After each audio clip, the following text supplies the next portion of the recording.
আজ এক অদ্ভুত ছেলের কথা বলবো, যে তার সরল চাউনি আর ভুবন ভোলানো হাসি দিয়ে মুহূর্তেই কষ্টের পাহাড়কে গলিয়ে দিতে পারে।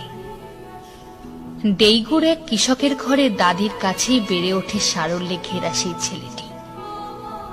ভেবেছিল বাবার মতো সেও একজন কৃষক হবে। সামান্য কৃষকের ছেলে হবার জন্য বন্ধুদের কাছ থেকেও পেয়েছে অনেক ধিক্কার। তবুও তার সেই মায়াবী চোখ খুঁজে নিতে ভুলেনি তার আপন রাস্তা।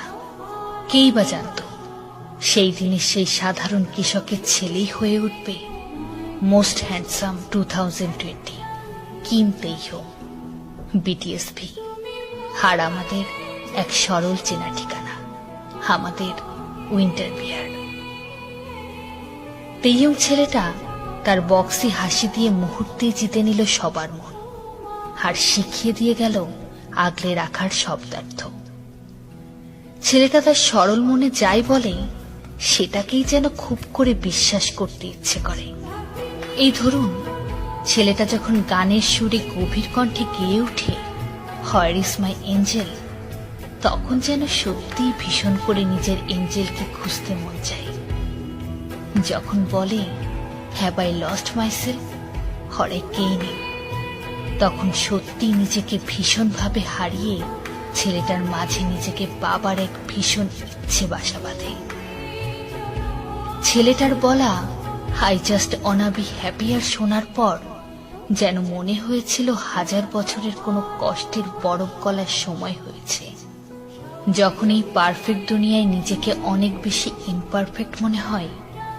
তখন এই ছেলেটার সেই সরলতার হাত ধরেই কেন জানি আমার সেই ইমপারফেক্ট আমিটাকেই ভীষণভাবে ভালোবাসতে ইচ্ছে করে ছেলেটার সেই ভুবন ফোলানো হাসিতে নিজের আশ্রয় খুঁজতে।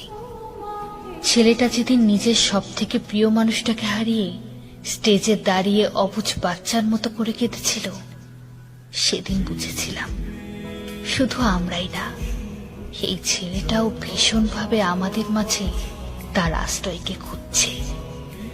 ওই দিন বুঝেছিলাম যতটা আপন আমরা এই ছেলেটাকে করেছিলাম, ঠিক ততটাই ভরসায় ছেলেটা আমাদের আপন মেনেছে। তাই হয়তো নিজের একান্ত মন কেমনের দিনে ওয়েভার্সকেই নিজের ঘরের চৌকাঠ মেনেছে।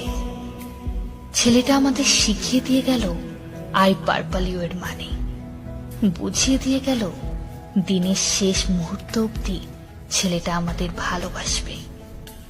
রংধনুর বেগুনি রং যেমন বাকি রংদের আগলে রাখে, ঠিক একইভাবে ছেলেটিও আর্মি ফ্যান্ডমকে আগলে রাখবে দিনের শেষ মুহূর্ত অবধি। ছেলেটি তার মায়ামাখা চাউনি আর অদ্ভুত হাসি দিয়ে আমাদের শিখিয়ে দিয়ে গেল ভালোবাসার সরলতা।